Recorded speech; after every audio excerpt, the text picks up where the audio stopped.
The FIFA World Cup is undoubtedly the biggest and most anticipated sporting event. Millions of people tune in to watch their favourite teams compete for the coveted trophy every 4 years. However, not all countries have the privilege of participating in this prestigious event. In fact, there are several nations that have been banned from competing in the World Cup over the years. The reasons for these bans aren't consistent. They vary from political instability to cheating scandals, and the consequences can be devastating for the affected countries and their passionate football fans. The banning of South Africa from the World Cup in the 1960s and 1970s due to apartheid was one of the most controversial decisions in the history of the event. The country was not allowed to compete in international football for over 2 decades, causing significant damage to the development of the sport in the region. Recently, Kuwait was banned from the 2018 World Cup qualifiers due to government interference in the country's football association. The ban was eventually lifted, but the Kuwait team missed the chance to compete in the tournament. These are just a few examples of the countries that have been banned from the FIFA World Cup, but there are many more. The impact of these bans on the country's footballing culture and their supporters is significant, and it raises important questions about the role of politics and governance in international sports.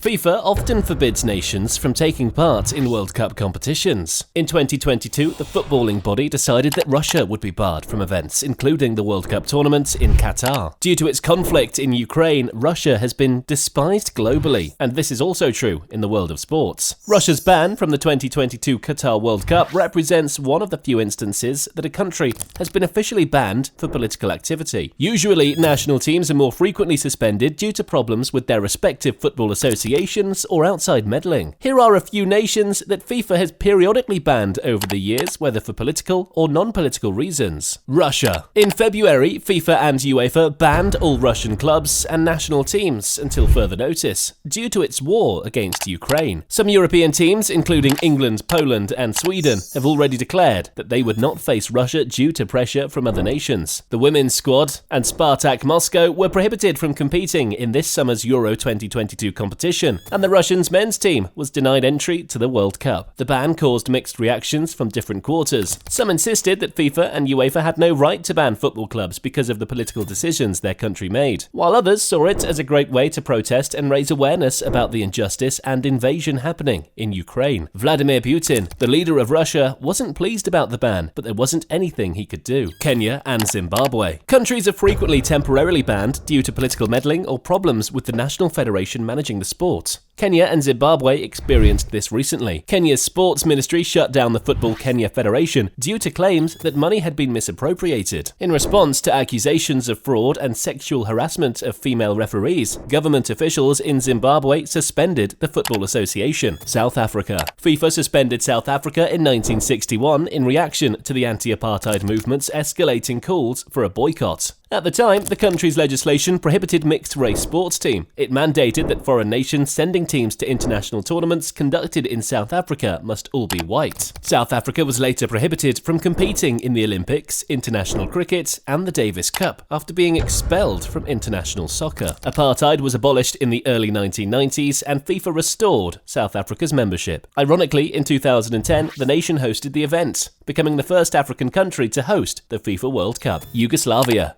Following the UN sanctions in reaction to the aggressive actions of the Serb-dominated government in the Balkans, particularly towards the former Republic of Bosnia-Herzegovina, FIFA and UEFA barred Yugoslavia from competing in the 1992 European Cup and the 1994 World Cup. Mexico. FIFA prohibited Mexico from competing in the 1990 World Cup in Italy because they used 4 underage players during the World Youth Championship qualifying matches in 1989. The ban lasted for 2 years. Chile. After a desperate attempt to snatch a spot in the 1990 tournament from its opponent, Brazil, Chile could not participate in the qualifying matches for the 1994 World Cup played in the United States. Brazil was leading 1-0 with 20 minutes remaining when Chilean goalkeeper Roberto Rojas appeared to be struck by a flare launched from the Brazilian area of the stadium. Brazil would have qualified for the World Cup with a win or a tie. Even though Rojas was seen bleeding and the game was called off, a later image showed that he had cut himself on his head with a razor blade hidden in his gloves, not being struck by the flare. Desperate times require desperate actions, yeah? Not in football. football. Indonesia. FIFA accused the Indonesian government of interfering with local soccer in 2015. For FIFA, the government should never interfere in the country's football, so the Indonesian government breached that rule. Nevertheless, the team was unable to participate in the 2018 World Cup and 2019 Asian Cup qualifiers, despite the ban being removed in 2016. Kuwait. Kuwait was forced to drop a World Cup qualification game against Burma in 2016 because of alleged government meddling. In the national's local football association, FIFA had previously suspended the nation's football association. They were banned for more than 2 years. Myanmar. In 2011, during an Asian qualifying match against Oman, the team's supporters were abusive. At the referee, Omani players and the guest coach,